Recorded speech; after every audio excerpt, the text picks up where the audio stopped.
아침 7시에 찾아가는 하나님의 말씀, 오늘은 지난주에 이어서 사무엘하 18장 31절부터 33절 보겠습니다.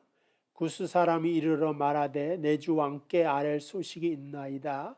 여호와께서 오늘 왕을 대적하던 모든 원수를 갚으셨나이다 하니 왕이 구스 사람에게 묻되 젊은 압살롬은 잘 있느냐?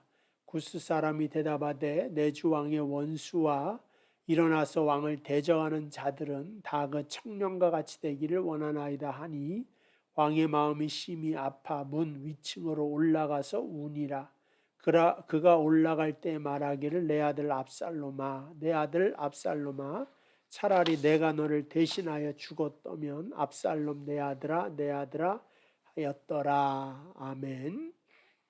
압살롬과 다윗의 전투에서 그만 압살롬이 죽고 다윗은 왕권을 지키게 됩니다.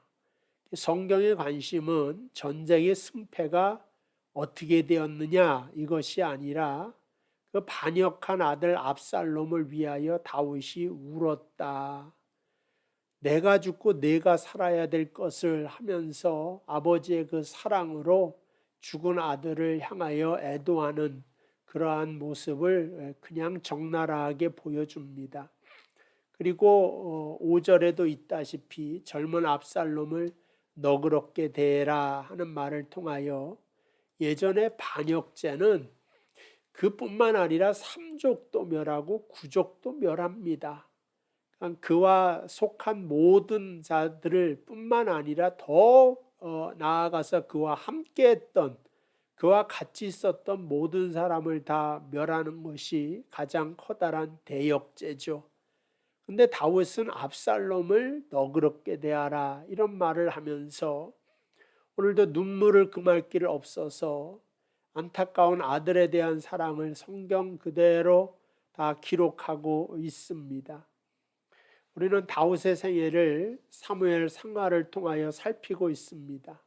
성경이 다윗을 내세워서 그의 모든 일들을 사무엘서에 다 기록하고 있죠.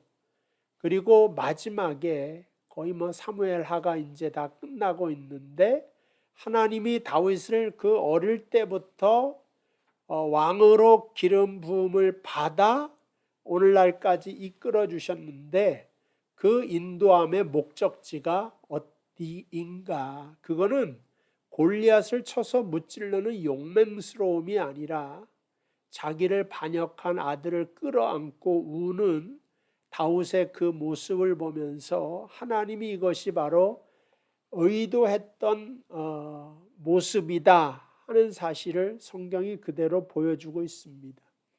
그러니까 신앙생활이라고 하는 것은 열심과 헌신으로 남들이 하지 못하는 골리앗을 때려잡는 것이 아니라 다윗이 밧세바 이후에 골리앗 죽이는 것이 하나님 목적이 아니라 밧세바 위에 깨달은 게 하나님의 은혜를 통해서 살 수가 있구나 하는 것을 깨닫습니다. 왜 그것이 중요하겠습니까? 그것이 바로 하나님의 모습이고 하나님의 마음이기 때문에 그렇습니다.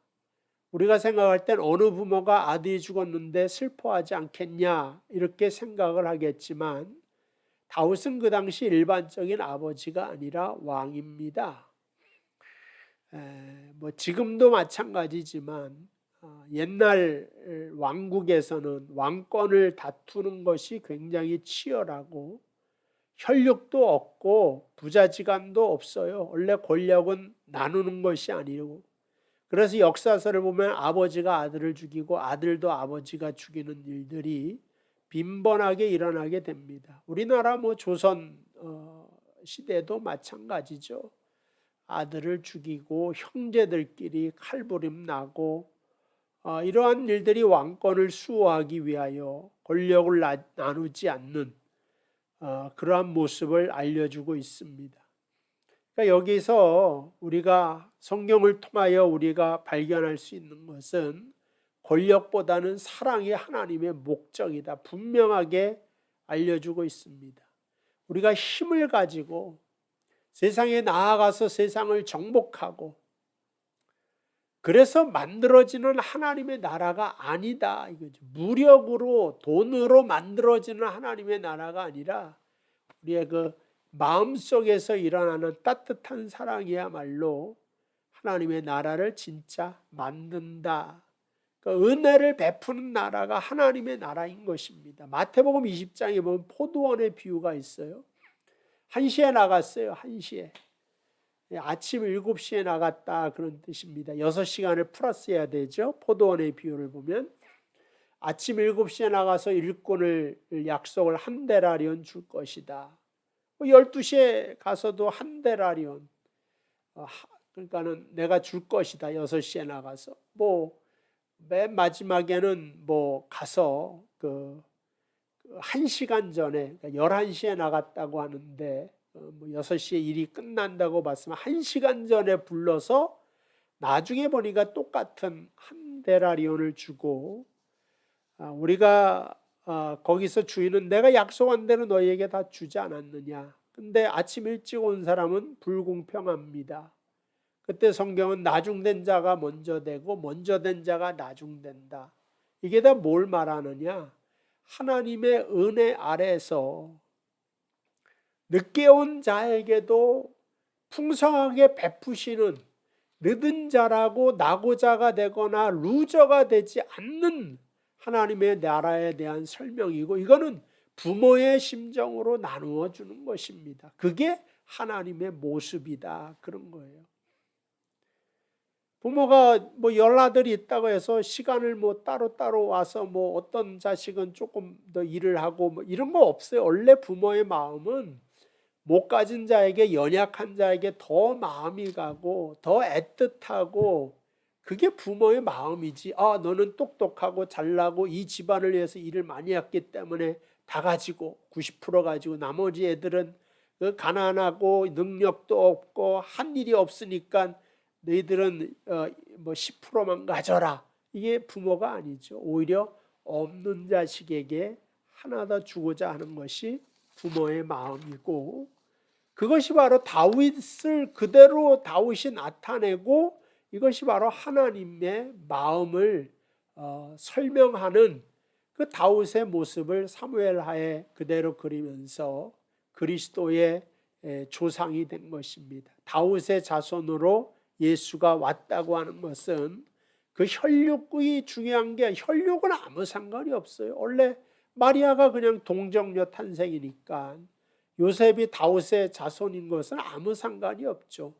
다윗의 자손이라고 하면 다윗의 마지막 모습을 봐라.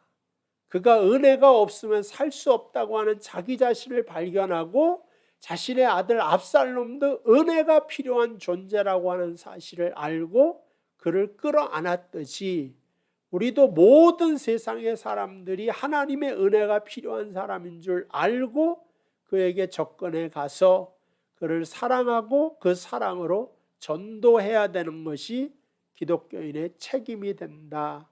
이렇게 말씀드릴 수가 있는 것입니다.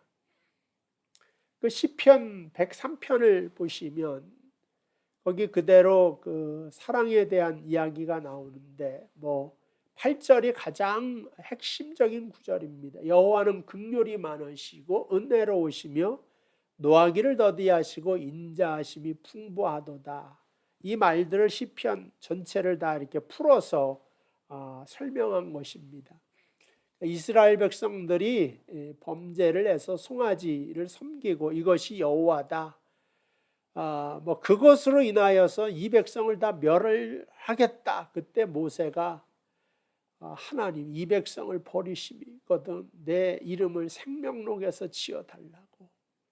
이 백성을 하나님 애굽에서 끌어내셨는데 치시면 어떡하냐고 막아서지 않습니까? 하나님도 그 모세의 기도를 기다리셨고 원하셨기 때문에 다시 두 돌판을 준비해서 모세에게 주면서 다시 나타나셔서 이 말씀을 하는 거예요. 여호와는 은혜롭고 자비롭고 노하기를 더디하신다. 이게 진짜 구약이 우리에게 알려주고자 하는 것이고 그 마음으로 아들을 보내사 우리를 건져내신 것입니다. 그러니까 아버지 다윗은 압살롬을 살리지 못했어요. 그러면서 하는 말이 내 아들 압살롬아 압살롬아 내가 죽고 네가 살아야 되는데 다윗은 실패했지만 하나님은 어떻게 해요? 그 아들 예수 그리스도를 그러니까 하나님의 직접 오셔서 그러니까 삼위일체잖아요. 아들 속에 오셔서 당신이 죽으심으로 우리를 살려내시지 않습니까? 그러니까 다윗의 마음과 하나님의 마음을 합쳐서 설명하지만 그러나 다윗은 할 수 없었지만 하나님은 하셨는데 그게 바로 예수 그리스도의 십자가인 것입니다. 그러한 은혜의 주인공과 신자된 자의 정체성이 뭐냐? 이런 아버지의 사랑의 중심 속에 있다고 하는 것이고 이것이 바로 우리의 정체성입니다. 신자란 무엇이냐? 하나님 사랑 안에 있는 자들이 신자다. 그게 바로 우리의 자랑이고 우리의 유산이고 우리가 마음속 깊숙이 안고 살아가야 될 내용인 것입니다. 여기에서부터 신앙이 시작이 되어서 열심도 있고 승리도 있고 앞서가는 것도 있고 탁월한 모습도 있는 것이지 은혜와 사랑의 십자가를 제하놓고 은혜를 깨닫지 못하고 신앙생활하면 죄다 정죄를 합니다. 내 주변의 사람들을 못났다. 왜? 골리앗조차도 이기지 못하냐 이거죠. 그리고 그 정죄함으로 자기 자신도 정죄하여 무너지는 것이 바로 인간이다. 오늘 하나님의 은혜가 어떻게 큰 것을 기억하며 그 은혜 아래서 승리하는 저와 여러분들 되시기를 바랍니다. 기도하겠습니다. 하나님 아버지 은혜와 사랑을 감사합니다. 오늘도 우리가 신자로 살아가고 성도로 살아가고 하나님의 자녀자들의 그 복과 은혜가 무엇인지 깨닫고 그 은혜에 감사하며 살아갈 수 있도록 인도하여 주옵소서. 예수님의 이름으로 기도하옵나이다. 아멘. 감사합니다. 내일 또 뵙도록 하겠습니다.